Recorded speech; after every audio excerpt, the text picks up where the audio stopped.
Bom dia, agradecer muito a presença do professor Carlos Henrique Ron para fazer nosso seminário hoje sobre política industrial. O nosso esquema é muito informal, entendeu, Ron? Então você fica totalmente à vontade, você está entre amigos. Ok, Carmen. Vamos lá, é isso? Vamos lá, por favor. Tá, bom, então, ok, o agradecimento, né, que é praxe, mas ao mesmo tempo estou aqui pagando uma dívida, né? Tu e a Fernanda tão generosamente têm insistido já há algum tempo para que eu fizesse um bate-papo aqui com vocês.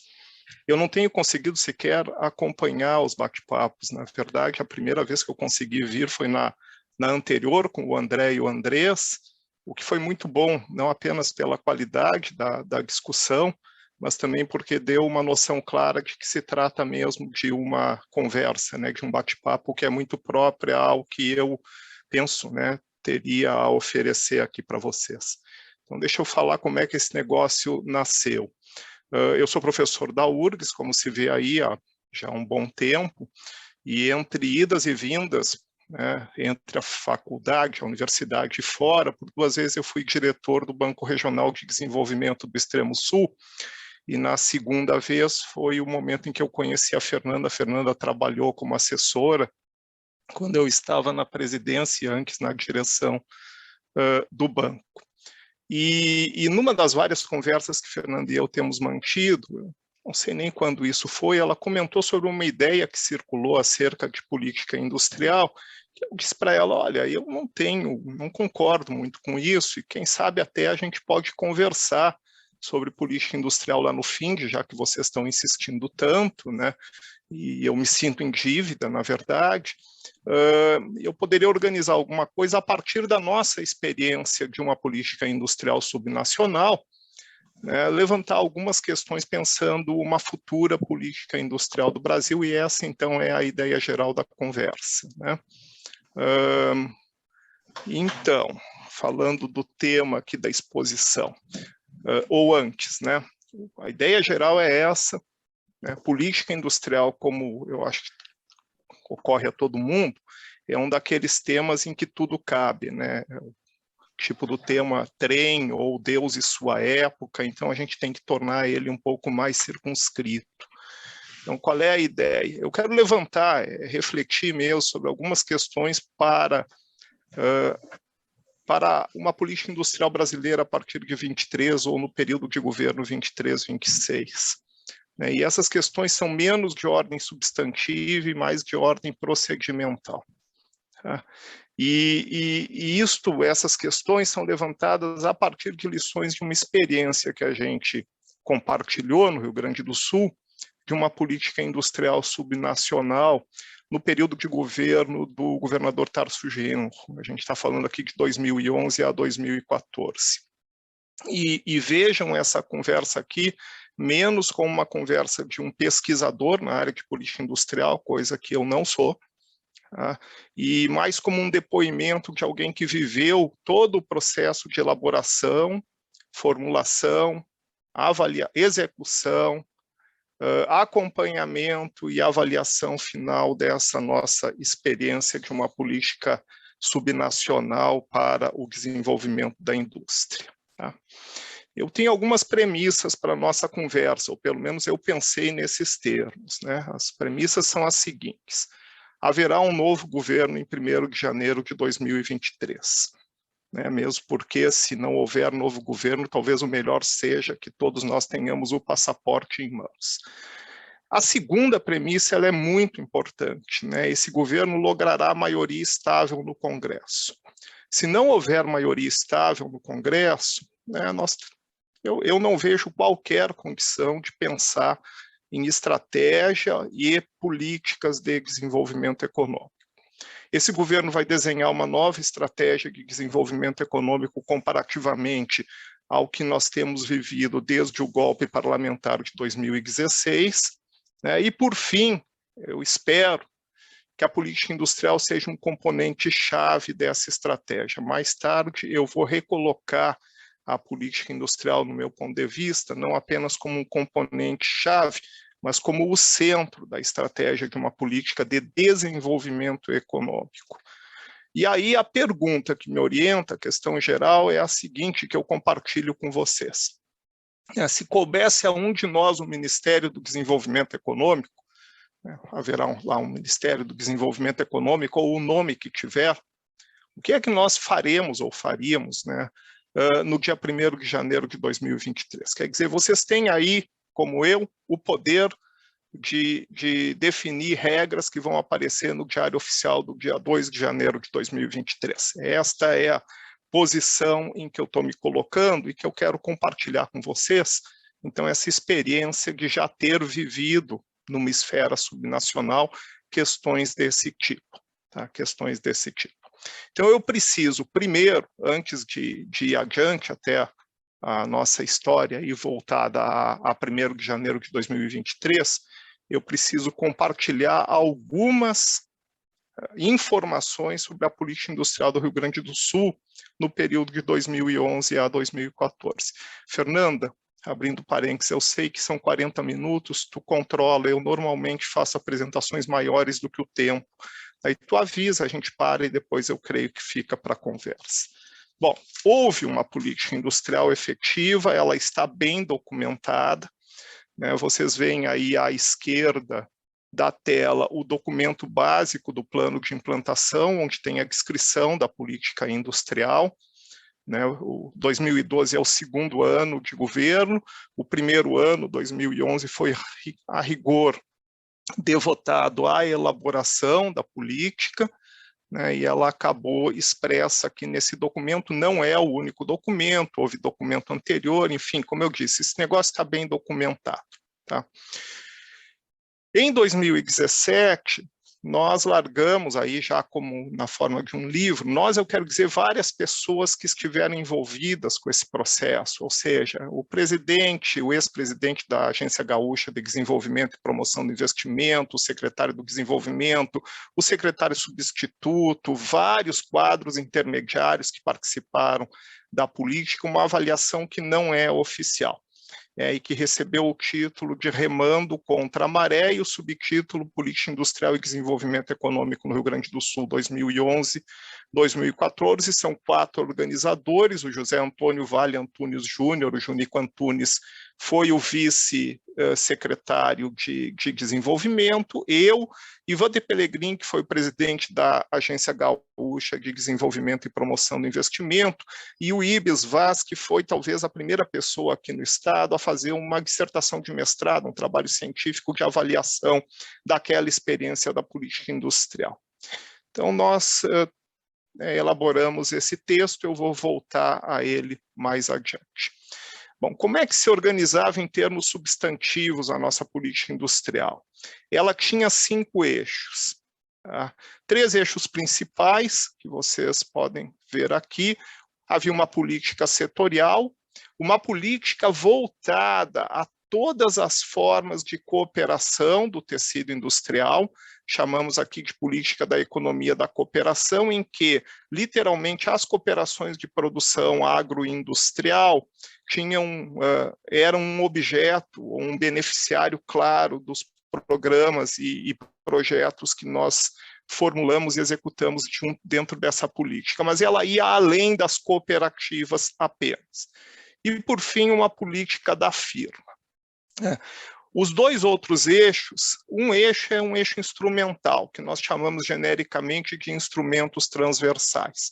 E o outro eixo dizia respeito a todos os projetos necessários para a infraestrutura, só que para a infraestrutura, para o desenvolvimento, ou seja, para apoio da política industrial. Então, a gente fala que a política tinha 5 eixos e havia 2 escopos, que a gente chama aí nesse diagrama de escopo federal e escopo internacional, apenas para dar conta de que o estado do Rio Grande do Sul, embora ainda muitas vezes pareça que os gaúchos são autárquicos, né, o estado ele não vive no vazio, né, ele vive em relação com os demais entes, com o mundo em geral, e no caso o escopo federal em especial, isto era muito importante, porque uma das diretrizes da nossa política industrial foi tentar nos concatenarmos ao que se passava, ao que havia como políticas em curso e prospectivas no âmbito federal, né? Tentar ver o quanto a gente conseguia alinhar os nossos propósitos àquilo que a União permitia e oferecia de recursos, tá? Então, isso aqui é o que a gente chama de eixos da política industrial, é o quadro bem genérico, substantivo.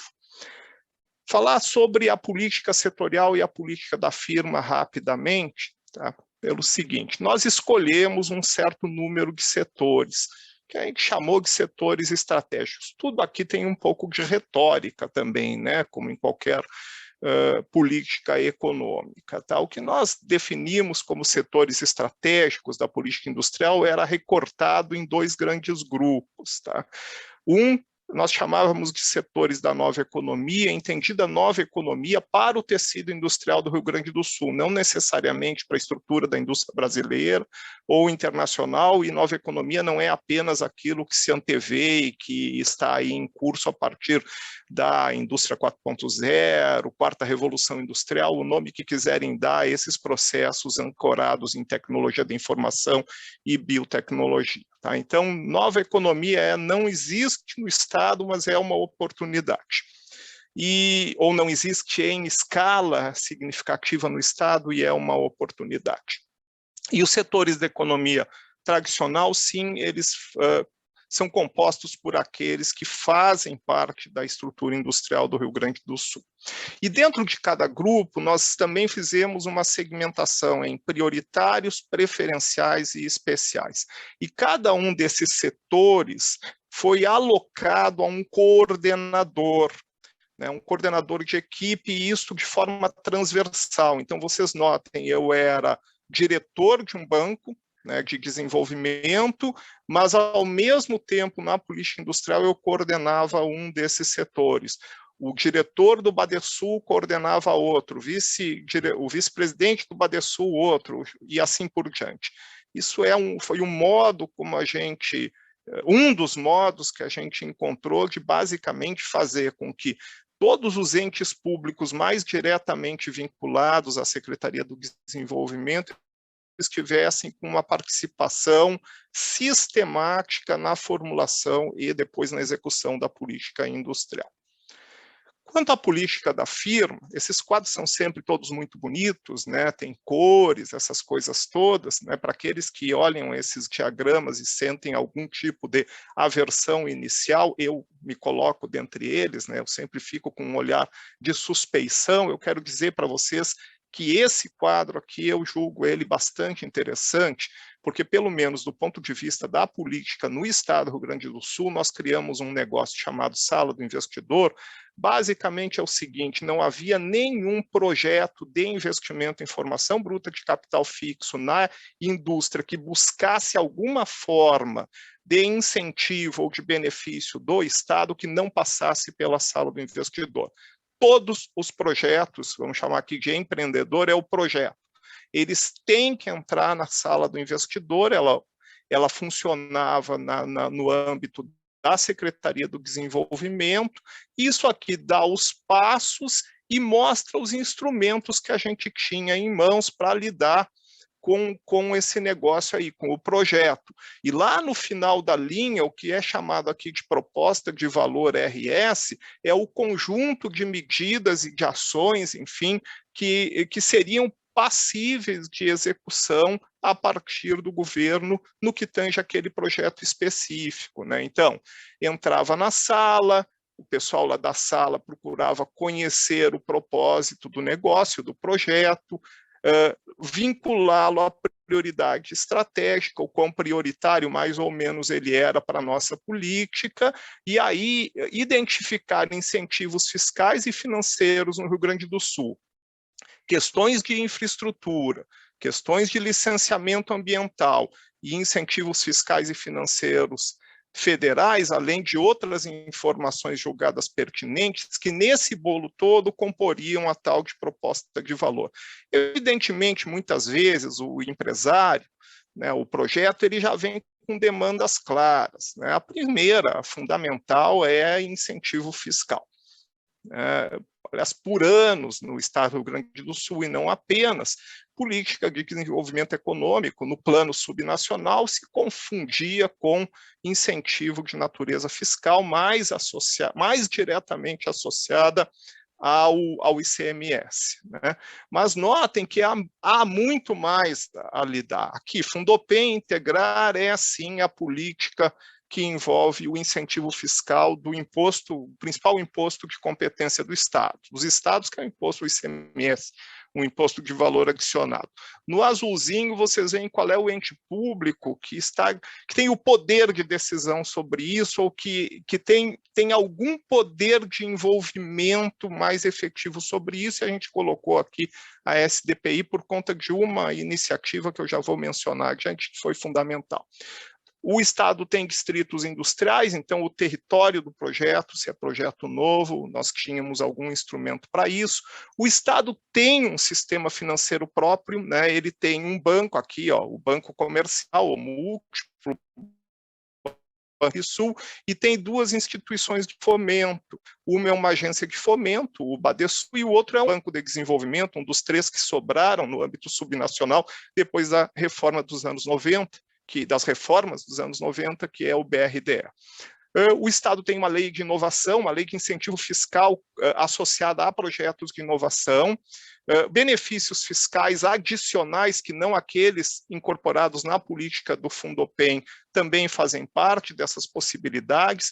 No âmbito das prefeituras municipais, muitas têm distritos industriais ou áreas ou incentivos municipais específicos, e se apropriar, conhecer todos esses incentivos, era parte lá do trabalho da sala do investidor e assim por diante. Esse negócio aqui funcionou tão bem, que talvez tenha sido a única iniciativa que o governo que se seguiu ao governo Tarso Genro manteve. O resto, tudo mais, eu já vou adiantando, foi absolutamente suprimido. Eu vou fazer menção a isso também mais adiante. Tá? Bom, esse negócio aqui, do ponto de vista sob a ótica mais substantivo, conteúdo, e sem entrar em grandes detalhes. Não tem como, não tem tempo. Tá? Depois, se for o caso, a gente pode ir na conversa. Aqui é o seguinte. Quando a gente se colocou lá, isso antes ainda do início do governo, né, aqueles 2 meses que tem entre o resultado da eleição e o governo, tá? Talvez a primeira coisa que nós decidimos foi enfrentar o problema da coordenação em políticas públicas, né? Todos nós já tínhamos passado por alguma experiência em governo ou governos, em governo estadual, municipal ou federal, e todos nós já tínhamos experimentado uma coisa que é muito própria de política pública, e aqui eu vou falar de política de desenvolvimento, que é uma pulverização de iniciativas e uma concorrência entre entes de governo. Então, nós tínhamos ali claramente um primeiro problema para resolver, que é o problema da coordenação, que ele tinha que se expressar numa certa institucionalidade que permitiria uma governança efetiva da política industrial. Pois nós criamos uma coisa que foi chamada de Sistema de Desenvolvimento do Rio Grande do Sul, envolvia a rigor, ou se tentava envolver todo mundo que tivesse relação com a efetividade da política, mas o núcleo da coisa toda é essa, a célulazinha primeira aqui. Né? A Secretaria de Desenvolvimento era a secretaria responsável pela política, se criou uma Agência Gaúcha de Desenvolvimento e Promoção do Investimento na expectativa de a gente criar uma institucionalidade que permanecesse no tempo voltada a formulação de projetos, programas, etc., de apoio à indústria.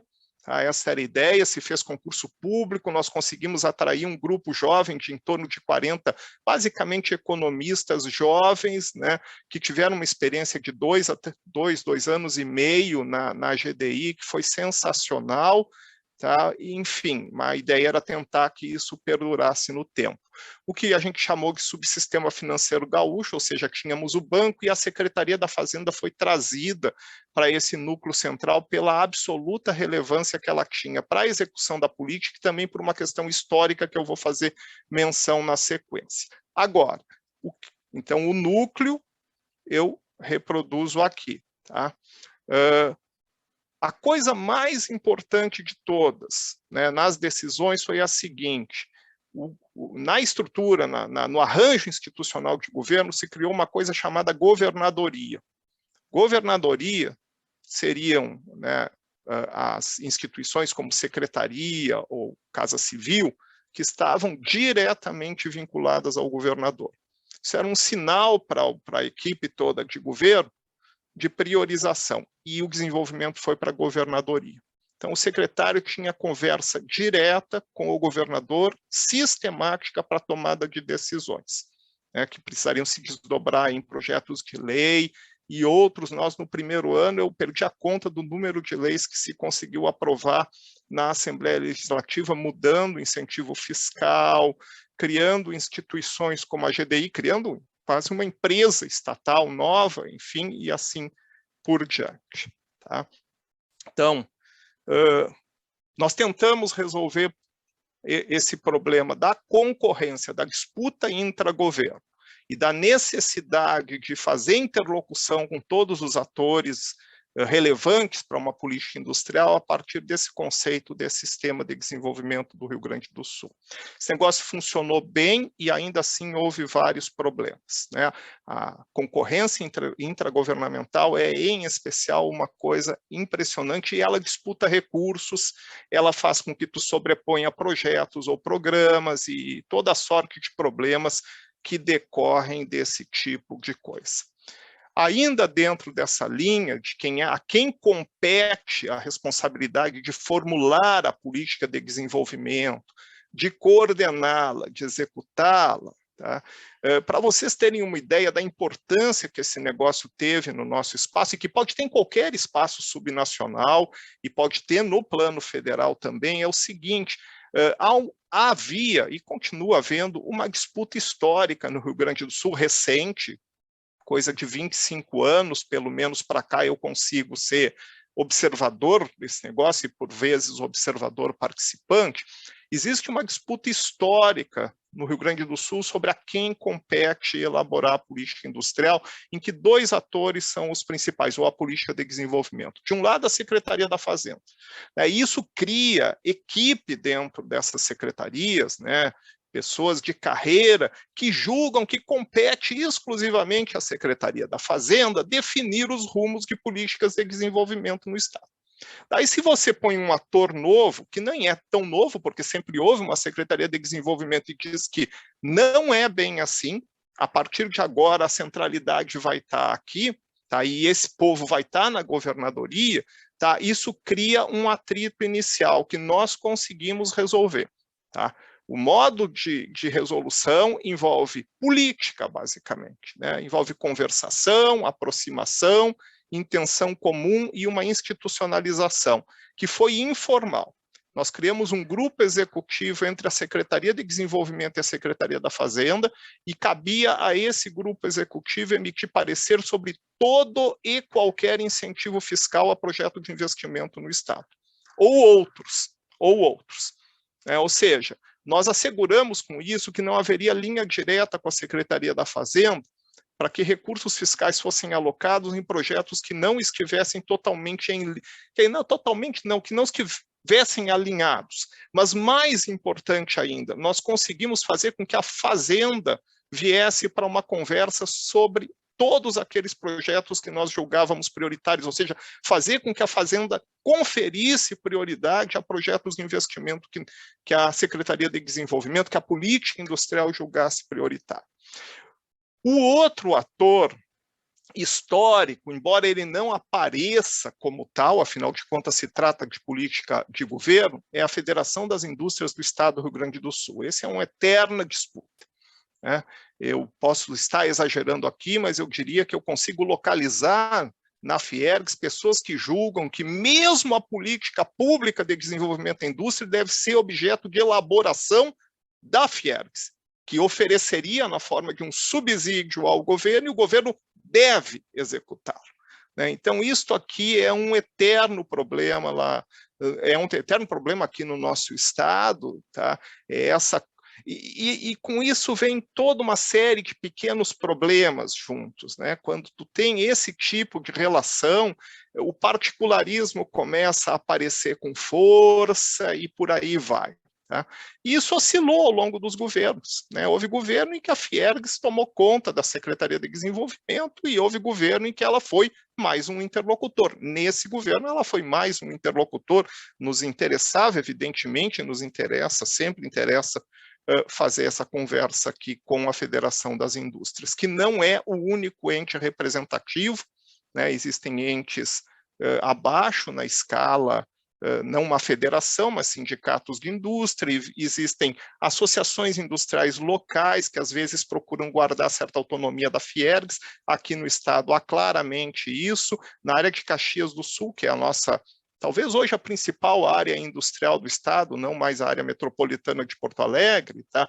Na área ali em torno de, né, na região de colonização italiana do estado, que é uma área industrial forte, que Caxias do Sul é o município de referência, existe um centro de indústria e comércio que tenta guardar autonomia em relação à Fiergs. Então, uma interlocução direta com esse centro e com as associações de municípios industriais que existem ali sempre foi perseguido. Bom, indo aqui para o fim dessa exposição inicial, eu mostro para vocês apenas a estrutura do livro. O título Remando contra a Maré não está aí por bonito, né? Só ele já seria objeto de longas considerações.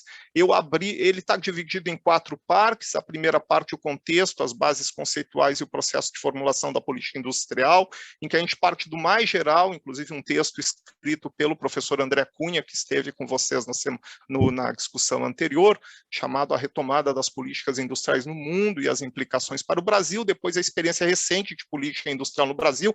O Jackson Detone, que foi o autor, né, botou um subtítulo Remando contra a Maré, e a gente basicamente surrupiou o subtítulo dele para botar como título do livro, porque nos pareceu muito pertinente. E os outros 2 capítulos mostram as bases conceituais e todo o processo de formulação e arquitetura institucional da política. A parte 2 e a 3 são os detalhamentos, né? A parte 4 é olhando para frente. Bases para uma nova política industrial. Alguma coisa daqui já foi tirada e lá do final eu menciono a seguir para vocês. Então é isto, né? Quando a gente lá no último ano fez uma série de discussões de avaliação com pessoas da equipe de governo, fora da equipe de governo, na academia, na indústria, a gente fez vários seminários, e do qual resultou esse Anotações para uma Nova Política Industrial. Ao organizar os conteúdos, nós tentamos partir de uma visão de futuro e de algumas grandes metas a serem atingidas. E a visão de futuro seria Estado da Inovação e da Sustentabilidade, Rio Grande do Sul, e eu estou colocando isso aqui só pelo seguinte: em 2014, para nós tinha ficado absolutamente claro que os 2 eixos de qualquer política industrial deveriam ser inovação e sustentabilidade. Tá? E aí aparece a estrutura da política, que é basicamente a mesma, mas um pouco melhorada. Os eixos são 3, política setorial, mais claro, né, para fim de organização das políticas propriamente ditas, das ações. Política setorial, cooperação e firma. As instrumentais são os instrumentos e as conexas é o que tinha a ver com outras áreas de governo que nós precisaríamos conectar com os objetivos da política industrial. Bom, isso era a nossa promessa de futuro. O que se colheu em lugar da promessa de futuro? Perdeu-se as eleições, a eleição, e aí o que se colheu foi a extinção da Secretaria de Desenvolvimento e Promoção do Investimento, o esvaziamento da AGDI, da Agência Gaúcha de Desenvolvimento, existe pro forma, mas o pessoal foi disperso em tarefas várias, o fechamento de todas as fundações técnico-científicas do Estado, dentre elas a Fundação de Economia e Estatística, perdemos poder de produzir informação sistematicamente e, na sequência, uma série de privatizações. Então, de 2015 até hoje, basicamente, o Rio Grande do Sul conseguiu, né, de forma sistemática e, em alguns casos, intencional. O fechamento da FEE é um caso intencional que não tem nada a ver com questão financeira, como foi alegado, e sim com o fechamento de um ente de pensamento, de reflexão. Isso era, para mim, muito claro, eu consigo dar nome e sobrenome de quem formulou esse negócio nesses termos, ou seja, ter que fechar a Fundação de Economia e Estatística, porque ela é um centro de pensamento e de formulação de políticas que nós não queremos que aconteçam mais nesse Estado. Os caras destruíram. Tá? E puderam destruir, tiveram maioria na Assembleia para isso, né? Então nós tivemos uma supressão de capacidades e se qualquer coisa daqui para frente nesse espaço subnacional parte de um Estado, enquanto as capacidades de governo, pior do que aquele que nós partimos lá em 2011. Tá? E um amigo meu, colega de universidade, né, quando a FEE foi fechada, ele dizia, isso aqui é um experimento, eles vão tentar em todo o Brasil. Tá? Então, toda vez que o IBGE sofre os ataques costumeiros, né, como naquele palavrório do Paulo Guedes sobre as pesquisas de mercado de trabalho, aquele palavrório sem pé nem cabeça para apoiar uma estatística ruim, que é a da CAGED, que foi inclusive revista depois na série temporal, né? Eu me lembro desse tipo de situação. Bom, já passei um monte de tempo e o centro da coisa toda aparece... Não? Ah, bom. Então tá, meu último ponto é o que eu chamo de... O primeiro é depoimento, agora é um pouco de reflexão, conjecturar sobre o dia 1º de janeiro de 2023, que é o que me preocupa, né? Nós vamos chegar lá e a gente nós temos a caneta para escrever o Diário Oficial da União. Eu tenho 6 pontinhos aqui rápidos para compartilhar 5. Né? O primeiro são as circunstâncias próximas, elas são quase desesperadoras. Né? Ou seja, estou dizendo assim, ó, Carmen é a ministra do Desenvolvimento, entende, Carmen? Tu vai ter que tomar a decisão, tá? Fernanda é a presidente do BNDES, vai ter que tomar a decisão. Tá? E como nós todos sabemos, a gente não toma decisão no vazio. E não tem grande, quer dizer, o intervalo da escolha ele é curto. Nós temos 40 anos de declínio industrial. Então, tu tem um tecido industrial todo poroso, muito mais poroso do que nos anos 70. Muito mais. Sem falar que a pandemia e a guerra, né, e as malditas cadeias globais de valor, tá, etc., trouxeram problemas adicionais e imediatos. Agora, já não bastasse os nossos 40 anos de sermos um dos países de maior declínio industrial do mundo, nós temos ainda esse problema. Eu confesso que eu tenho dúvidas sobre quais são os interlocutores hoje em dia. Tá? Com quem a gente tem que conversar, com quem eu quero dizer o Estado, nós somos agentes de Estado. Né? Claro que num governo, mas a gente fala como o Estado nacional com interlocutores no setor privado, quem procurar. Segundo problema das circunstâncias próximas, as capacidades estatais de planejar, criar programas para o desenvolvimento econômico, elaborar, executar, acompanhar projetos, não são triviais. A gente pode, num texto, né, tá falando de substância, dizer da importância de desenvolver, sei lá, segmento da biotecnologia no Brasil, etc, etc, etc. Tudo bem, se tiver uma política para isso, se envolve um planejamento, envolve programa, né, envolve definir quais são os incentivos que a gente pode oferecer e assim por diante. No plano do Estado, com quem é que se pode contar depois do ciclo 2013-2022? Eu tenho uma pergunta em especial, porque a gente olha para o Estado e tu começa a olhar instituições concretas, né? Tu olha o Ministério, tu olha a Fazenda em geral, então Tesouro e Receita, tu olha o Banco Central, né? Tu olha o BNDES, o Banco do Nordeste, a Amazônia, BB, Caixa, tu olha a FINEP, quer dizer, tu olha a Petrobras ainda, né? Tu olha empresas estatais ou instituições públicas que têm, em princípio, capacidade de formulação, né? Que tem. A minha dúvida é a seguinte, essas instituições são feitas de pessoas de carne e osso, com a sua ideologia. Tá? Lá nos anos 40 e 50, nessas instituições, havia uma ideologia pró-desenvolvimento. Né? Quando as missões norte-americanas vieram querendo vender gato por lebre, de internacionalização da economia, controle de crédito, etc., teve resistência de burocrata público a isso, que botou em pareceres coisas diferentes e que permitiram ao segundo governo do Getúlio, né, formular as políticas de criação de Petrobras, BNDES. Bom, BNDES veio na missão, ok. Tá?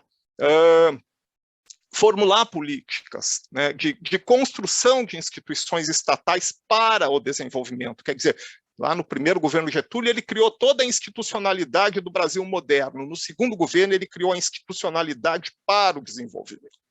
Né? Ele lançou a semente, criou e deixou para depois. Tá?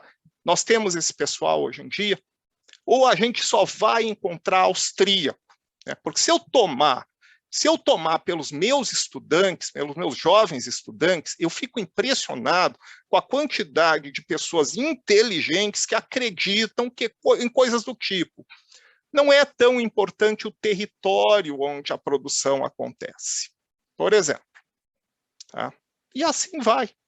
Bom, essas pessoas, que são meus alunos nos últimos 15 anos, dentre os melhores alunos, a maioria pensa assim, eles hoje estão por aí, eles estão com seus 30 e poucos anos, fizeram um concurso público para o Banco Central, para o BNDES e assim por diante, os de vocês também. Tá? E aí, o que vai acontecer? Eu não sei, então eu estou aqui compartilhando dúvidas, né? Contexto e política macroeconômica, eu não vou ir adiante nesse ponto, tá? Quarto ponto das circunstâncias próximas, os atores da judicialização da política. Formular a política pública e executá-la implica tu criar uma norma, alocar recursos humanos, financeiros, etc., dispor, enfim, de recursos públicos. Tudo está na órbita do Tribunal de Contas, do Ministério Público, do Judiciário, num contexto maior em que a judicialização da política, tá, é um fato dado no Brasil muito mais do que em qualquer outro país do mundo. Uma das consequências disso aqui é que cria medo. Tá? O agente público hoje, vários, tem medo de colocar sua assinatura quando se trata de correr maior risco. Tá? E aí, nessa brincadeira que eu fiz de nós nos colocarmos no lugar, imaginem-se vocês tendo que assinar parecer de análise de crédito no BNDES para projetos que envolvem claramente maior risco e que são, quando se quer o novo ou a mudança estrutural, projetos muito prováveis de aparecer pela frente. Muito prováveis. Tá? E é muito provável que, como se trata de um crédito de longo prazo e ele vai viver um ciclo de maior e menor crescimento na economia, que alguns desses projetos não performem, que vários desses projetos requeiram reestruturação de crédito no meio do caminho. Agora, cruza essa situação fática que existe aqui e no mundo inteiro envolvendo crédito de longo prazo, com essa maluquice que é a judicialização da política no Brasil, em que tudo envolve corrupção, roubo, sacanagem e assim por diante.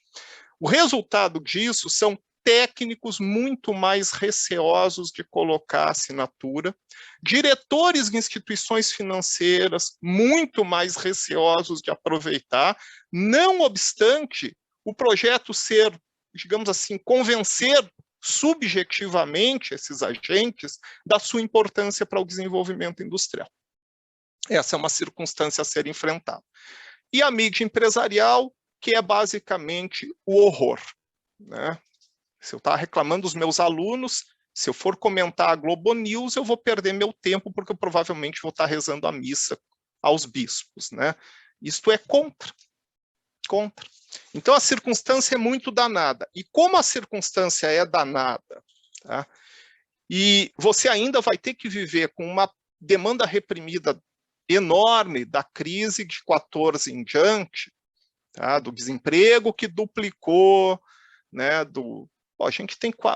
A gente vai sair da pandemia com 46% dos total de ocupados na condição de assalariados sem carteira no setor privado trabalhador doméstico ou trabalhador autônomo. Essa é a composição da estrutura ocupacional no Brasil. Nós temos 46%. Se a gente tirar alguns lá do conta própria, que na verdade são mais formais do que informais, o dentista, com consultório e assim por diante, nós temos um dado estrutural que piorou.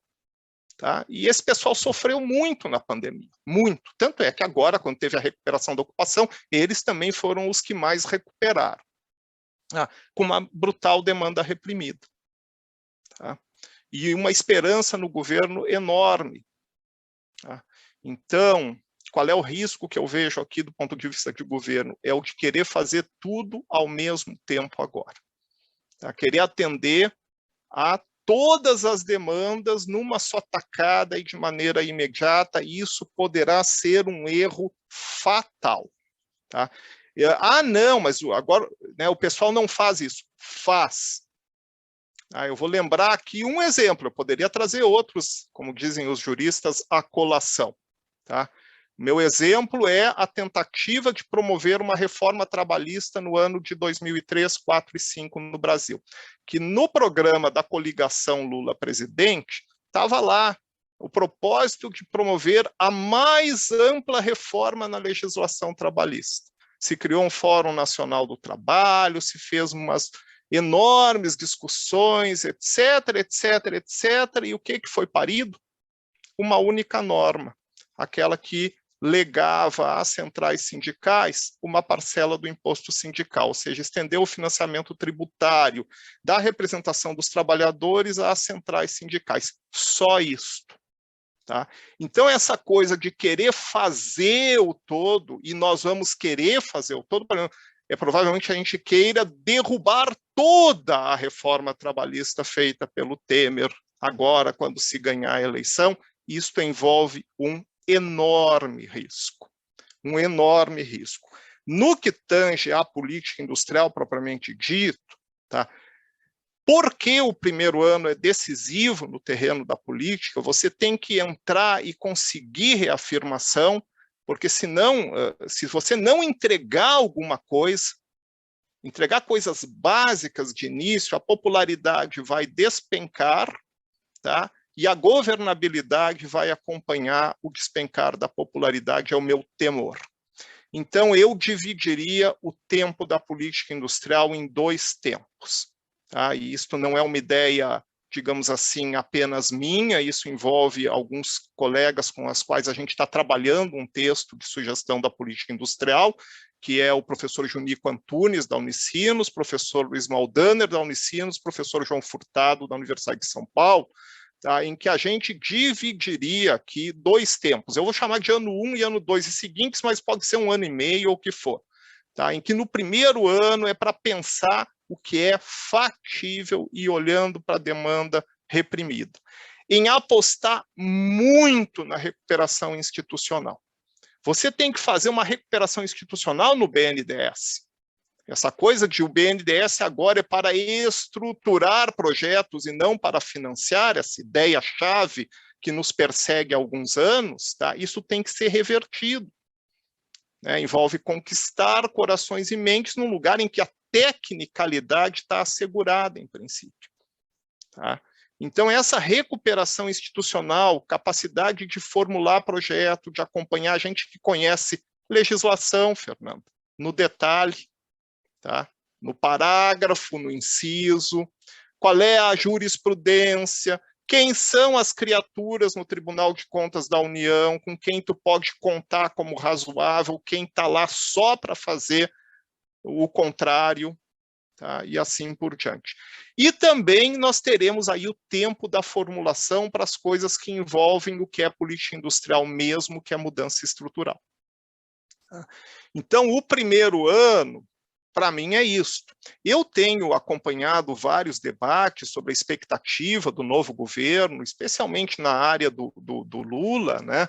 E eu tenho escutado coisas sensacionais, assim, que eu não sei de onde é que as pessoas tiram, como afirmações do tipo: a burguesia estará tão enfraquecida que o governo poderá fazer muitas coisas no primeiro ano. Eu tenho um ponto de vista completamente oposto, como vocês estão vendo aqui.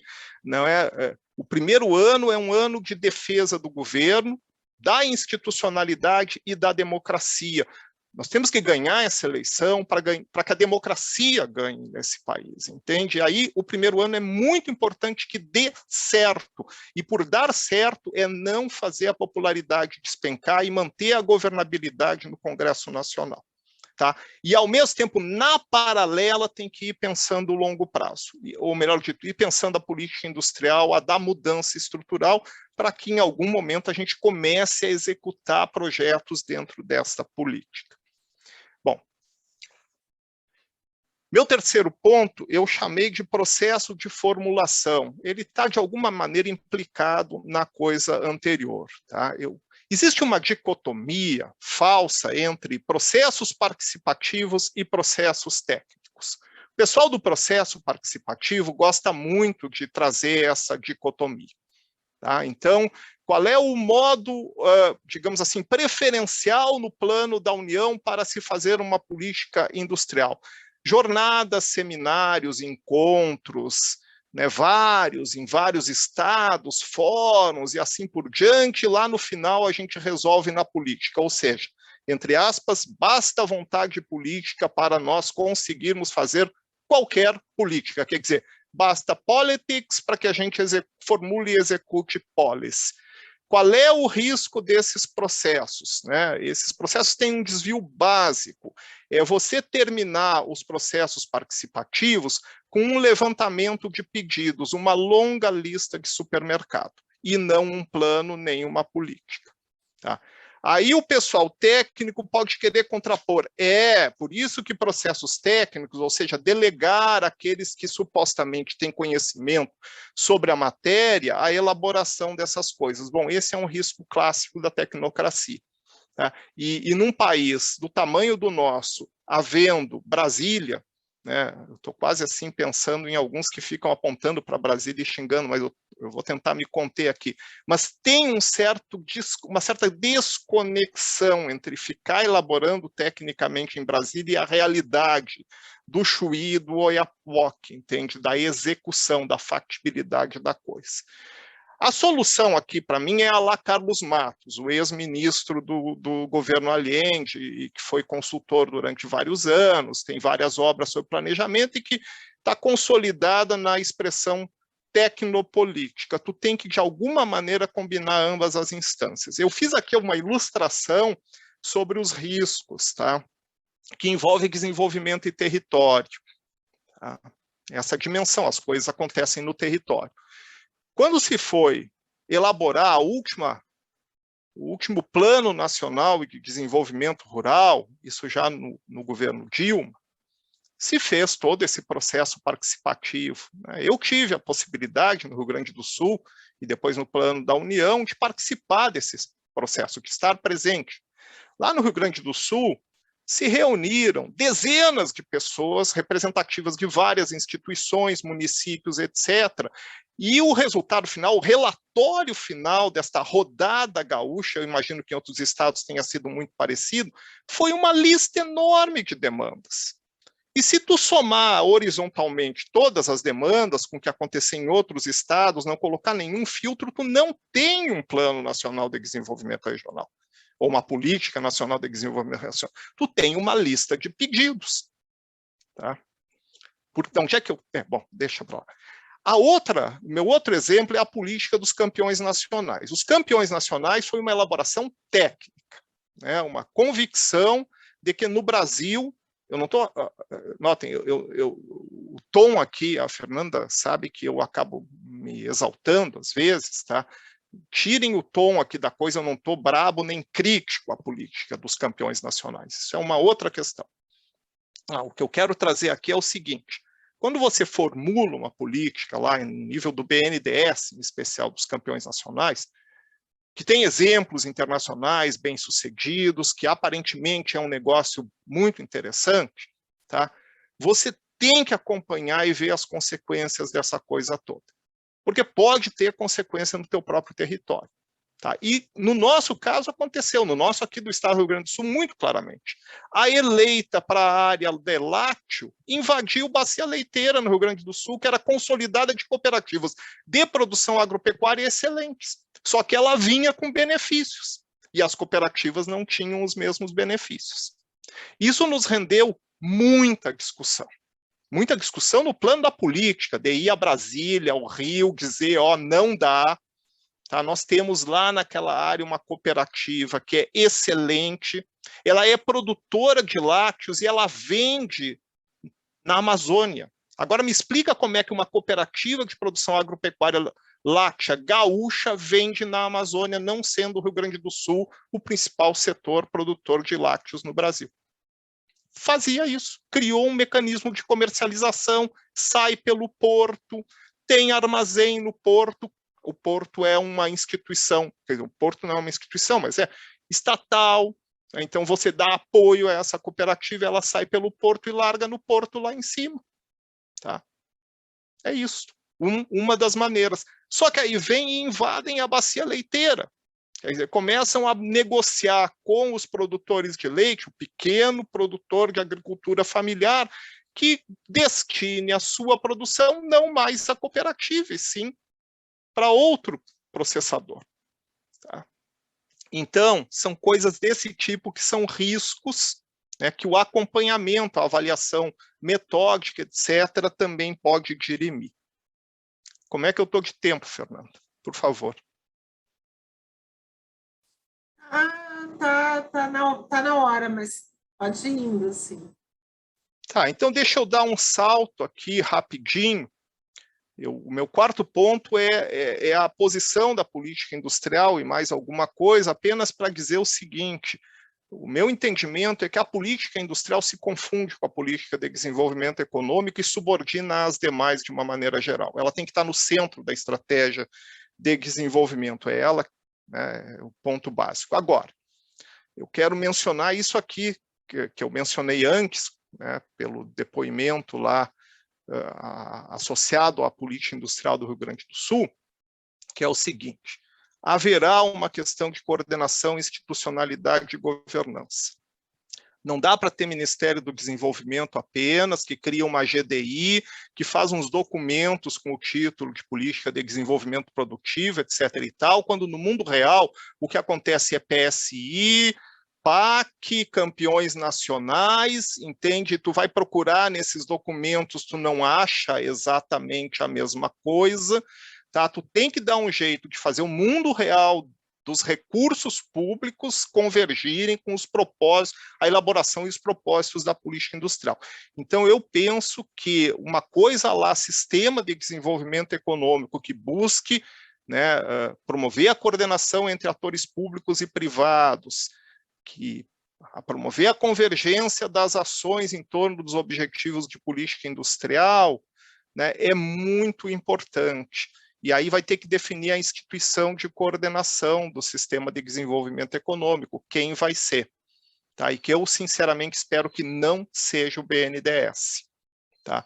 O BNDES funciona um pouco nesse âmbito, no plano federal, como a Fazenda funciona aqui no Rio Grande do Sul. O BNDES é a agente central desse negócio, mas ele ser não dá. Tá? Podemos discutir isso depois. E aí, o mais importante de tudo, o sistema e a coordenação do sistema tem que grudar na presidência da República. Aquilo que nós chamamos de governadoria aqui vai ter que ter um jeito de dizer que quem manda na política industrial é o presidente. E o presidente vai ter que topar isso. Tá? Porque senão eu acho pouco provável que aconteça. Tá? Se não tiver, né, um presidente coreano que diga política industrial é comigo e vai ser assim, tá? Tu não dá o sinal claro para a concorrência intragovernamental. Tá? Porque, notem, no Ministério da Agricultura vai ter o cara interessado, seus interesses lá para o setor, provavelmente ele tem algum interesse político próprio que ele precisa se promover, porque é da natureza do funcionamento de uma democracia liberal, é assim que funciona. Tá? É assim. Como é que tu traz esse cara para o jogo? o secretário da Receita, o secretário do Tesouro faz a interlocução, diminui a aresta e tudo mais, se não tem o presidente dizendo que é isso que eu quero. Acho pouco provável. Tá? Bom, meu último ponto era sobre financiamento, mas esse estava aí só para constar se precisasse falar mais alguma coisa. Tá? Eu vou deixar ele de fora. Gente, era isso, eu agradeço a atenção de vocês, eu peço desculpa pela exaltação e estou à disposição, Carmen e Fernanda. Não, obrigadíssimo, foi excelente. Você trouxe, assim, o mundo real, né? A gente está sempre no mundo das ideias, mas eu acho que, de alguma forma, algumas pessoas, pelo menos do grupo aqui, já sentiram, né, como é difícil você implementar, quando você entra para a discussão do dia a dia, de projetos, de desenvolvimento, primeiro porque você destacou muito bem, tem essa questão da disputa, né, entre os próprios participantes do processo, né? Eu acho assim, eu não sei, o Daniel, né, acho que a Fernanda também um pouco, a gente viu Maricá, né? Então, o problema é que a política parece que é propositado, você colocar, né, a disputa entre as ideias, né? E você fica sem o norte, né? Como é o processo, no fundo, de tomada de decisão que vai realmente fazer a diferença lá na frente, né? Mas muito interessante.